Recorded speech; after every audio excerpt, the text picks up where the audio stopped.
DCarsonCPA, MFC in the lines. When you see the whiteboards, this one's a quick one about cloud integration and controls and risk assessment.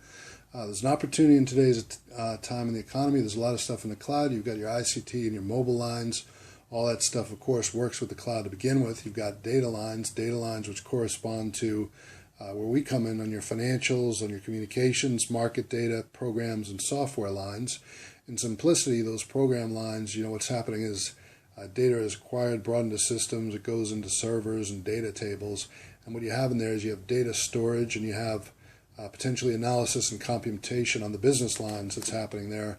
You certainly have analysis and programming, and anytime you have metrics being calculated or things like how much you've used the phone or whatever, that's all stuff that's happening in the cloud. But what this is really about, those individual family lines, is about financial and, think about financial and data on those lines and things, business data, those type of things. The same in the entity lines, thinking about critical needs for your business, thinking about the benefit of resiliency.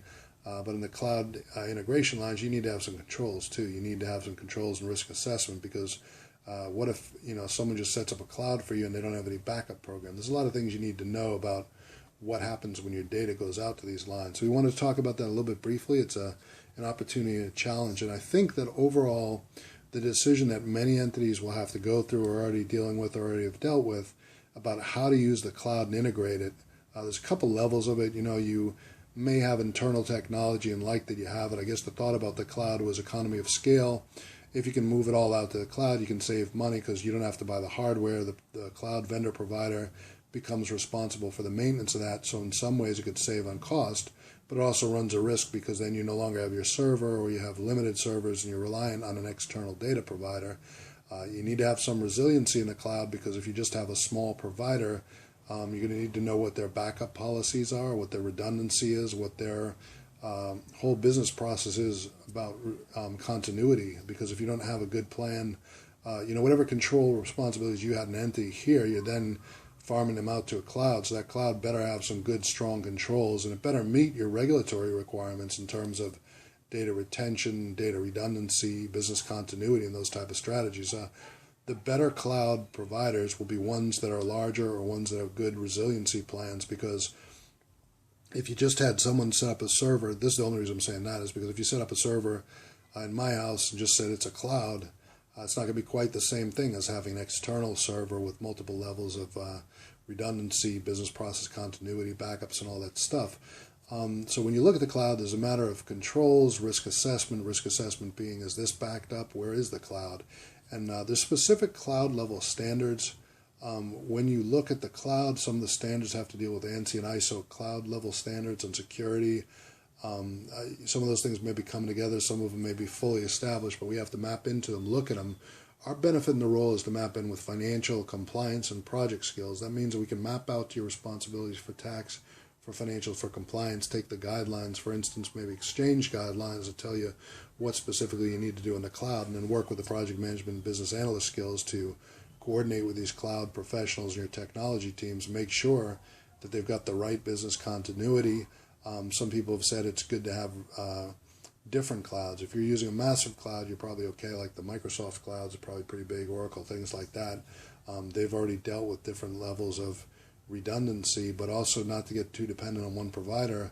If it's fairly cheap, you may want to have one or two providers.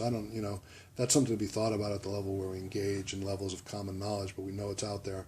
Some of the benefits would have been less cost and the removal of the human capital costs in IT from your organization. I don't want to recommend that, and you feel bad about saying that, because there's people with their jobs that move somewhere else. But in terms of just a clinical expense standpoint, that's what we're talking about. But as we go to the cloud, we're losing physical possession. Now over here in this cycle here, assuming data in-house with this server and whatnot, we had in-house control of the data. We could make our own procedures for the things you need, like lightweight directory access, for physical security access, and for software program access being some of the control levels. As that moves out to the cloud, you need to understand how do they protect their cloud and what sort of defenses they have. And so it puts a responsibility and also an opportunity for cloud certification. Where financials and technology skills meet, we should start to see some audit reports of these clouds and audit for assurance, because if you don't have anyone looking at the standards, what good is it to take your information from here with no certifications and put it to the cloud? you need to know about cloud level certifications and make sure that's a good cloud. Cloud could be an open server, and you sure wouldn't want to put your personal financial data on an open server. You want to make sure there's controls, access keys, and all that good stuff. You're aware of that, but it's just a simple point to make out. And sometimes you overlook it when you're thinking about it. It's a good idea, but I'm going to save costs. But then never forget about the security needs. On the risk lines, there's the issue of data costs because they will charge per data level service. There's the risk of physical control, which we've talked about. There's the need to collect regular reports in the cloud because now you need someone in your organization who's responsible for tracking cloud compliance. What if they, for 1 year, don't have an audit? They should have some sort of technology audit going on over here, and we're going to look for those specific standards for you. We know ANSI and ISO guide the cloud data quality standards, but you want to know who in your organization will now become responsible for making sure you have a compliant cloud, because as soon as you create a cloud, you need a compliant cloud.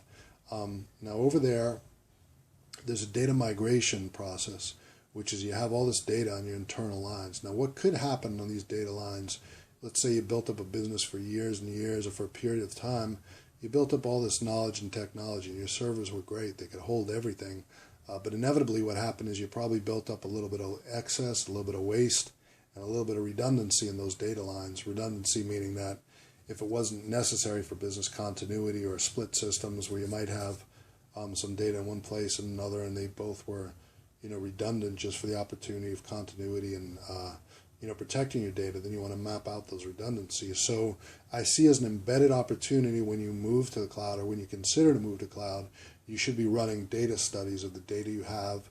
It's for business purpose, for financial, for compliance, the record retention requirements you have, because do you have to bring everything from the legacy? Maybe not. Maybe beyond a certain year you could leave some stuff behind and just take the carry forward records.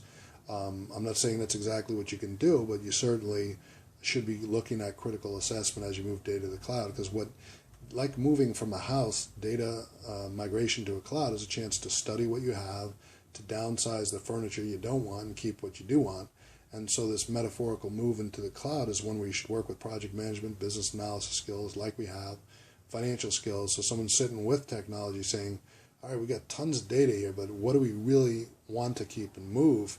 And to make that a selective choice, to bring in what's for business, what you need for legacy reporting requirements, what you'll need for maybe historical lookbacks for prosperity, but you don't want to bring back every single thing from the legacy of this entity and put in a cloud. You just want to work with what you really need for business. So there's some degree of a risk assessment process, and that's good. So in closing out this video, there's DCarsonCPA MFC on the project management, business analysis lines. We would recommend that if you're migrating to cloud, you bring us in. Why? Because we have 2 levels of skills. One is for risk assessment, to think about what might be involved here, to deliver to you specific standards that someone at your level should be monitoring and work in conjunction with technology, because the angle we bring is the financial concerns, communications. There may be some expert on technology, but technologists don't always understand the financials and how the whole enchilada works. So that ability we have to bring those special skills can help, and we're evolving with the CISA skills, the ITIL and the CISSP over time. So with time, we'll have even stronger lines for cloud security.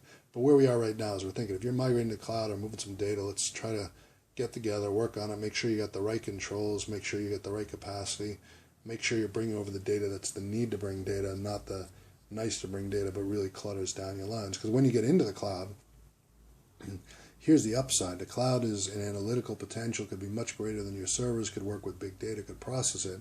But what you need to do is be strategic about the alignment of the data there, the efficiency of your access, how rapid is the connection to the cloud, how quickly can you download, all those type of things, clock speed, everything is going to be important stuff at that level. We like to help in that line. I think this should introduce that there's a lot of ways that we're thinking about it. There's always continued room for expertise and growth, but between the lines and growth and the lines and risk, that's where we map in. So there's DCarsonCPA, MFC, and the TechFin lines here to support your migration to the cloud or considering migration to the cloud, making sure the right controls are in place, and thinking about the optimal structure and downsizing to right sizing of your data that moves into the cloud, so you're not carrying a bunch of legacy junk, but you're carrying that which really adds value to your business into the cloud, and that which is really worthy of paying for continued maintenance, so that you can benefit in the optimal way. And again, at a small size or very medium size, there might be times where it's not worth the cost. You've got to run the cost benefit constraint. Part of the cloud is a cost benefit question. So I'm Dean Carson. These are my points in the cloud for today. Please connect with us in other points of the line, and we'll talk to you soon. Thanks so much. Find DCarsonCPA on the web. Bye.